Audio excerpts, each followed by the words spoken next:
산업 스파이라는 단어를 들으면 어떤 국가가 가장 먼저 떠오르시나요?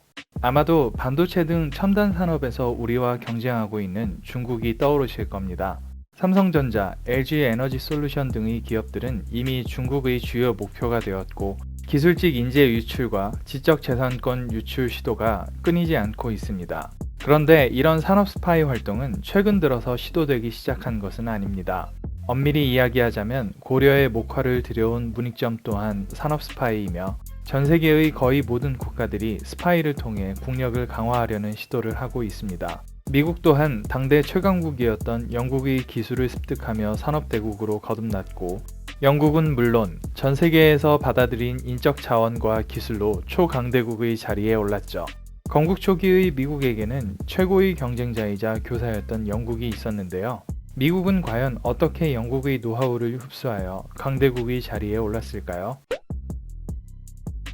미국은 독립전쟁을 거치며 영국의 기술적 우위를 깨닫게 되었습니다. 워싱턴 대통령을 비롯한 정치가들은 국내 산업 진흥의 필요성을 깨닫고 하루빨리 영국과의 기술 격차를 좁히려는 야망을 불태우게 되었죠.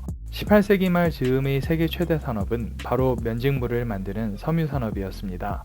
영국에서는 1764년 방적기를 발명한 제임스 하그리브스에 이어 리처드 아크라이트, 세뮤얼 크럼프턴 등 초기 섬유 산업의 혁신가들이 등장합니다. 1790년경의 영국은 지구상에서 수력 방적 기술을 보유한 유일한 국가였는데, 이는 어떤 국가도 따라올 수 없는 생산성을 보유한 것과 마찬가지였습니다. 그 전까지 면이라는 직물은 공정의 처음부터 끝까지 사람이 개입된 제품이었는데, 이는 높은 인건비 부담을 가져올 수밖에 없었습니다. 면 제작의 많은 과정에서 인건비 부담을 획기적으로 줄일 수 있었던 영국은 높은 경쟁력을 가질 수 있었고, 이로 인해 인도의 면화를 대량으로 수입한 뒤 영국에서 직접 제작하여 염가로 전 세계에 판매할 수 있게 됩니다.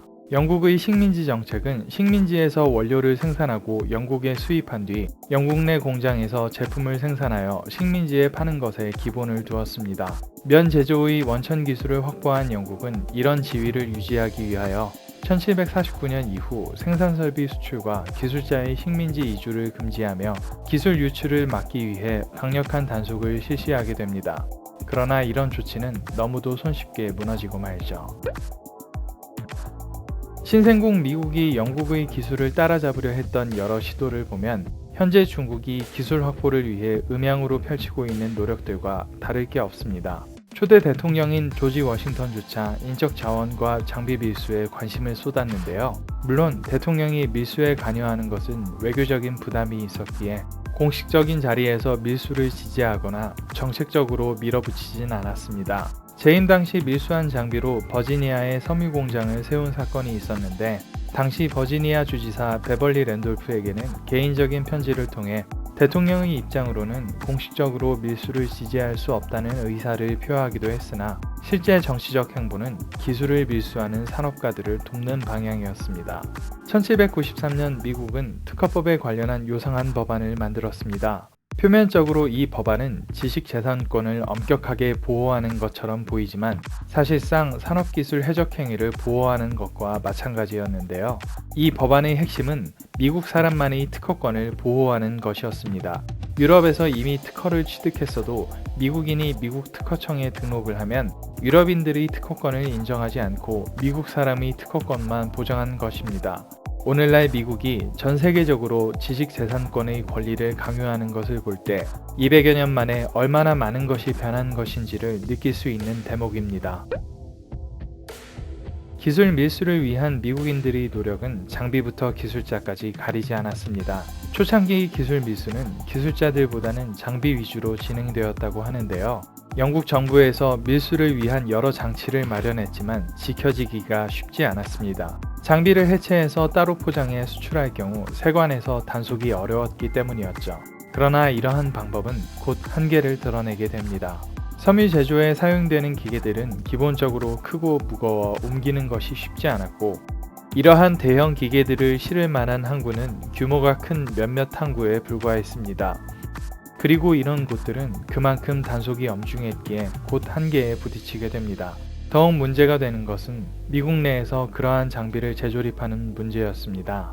독립 직후 어느 밀수꾼이 장비를 분해 상태로 밀수했지만 무려 3년간 방치했는데, 이는 장비를 재조립하는 방법을 아는 기술자가 아무도 없었기 때문입니다. 심지어 이 방치된 장비를 그대로 구입해간 사람이 조립까지는 성공했으나 세세한 작동법과 유지보수법을 몰라서 손해를 봤다는 이야기도 전해지고 있죠. 결국 하드웨어만으로는 한계가 있는 법, 미국인들은 기술자들에게 눈을 돌립니다. 당시 영국법은 기술자들의 해외 이주를 막는 조항이 있었지만 정작 세관에서 기술자들을 단속하기란 불가능에 가까웠습니다. 서류 조작으로 직업을 속여도 밝혀낼 방법이 없었으니 당연한 일이었죠. 미립국자는 어느 시대건 존재하지만 당시 미국의 미립국자는 위상이 달랐습니다.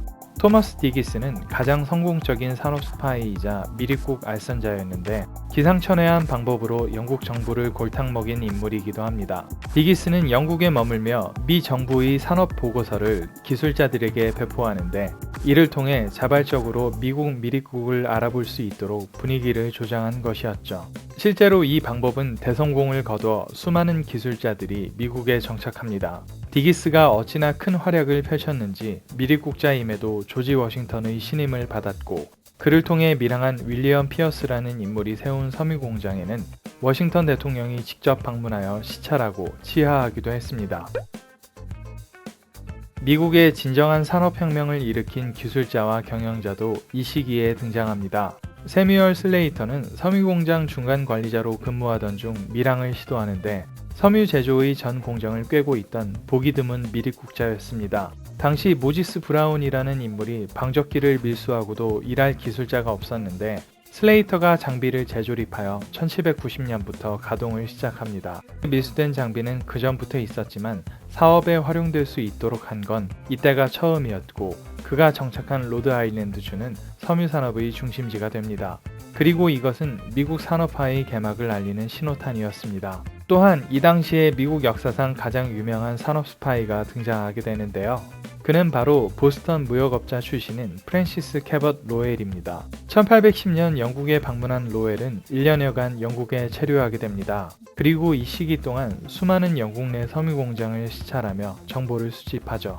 영국을 떠날 때 세관이 모든 짐을 샅샅이 뒤졌지만 아무런 성과도 없었는데, 이는 모든 공정을 로웰이 샅샅이 다 외우고 있었기 때문입니다. 하버드에서 수학을 전공한 그는 비상한 기억력을 가지고 있었고, 미국에 도착하자 기술자 폴 무디와 손잡고 생산 설비를 제작하게 되죠.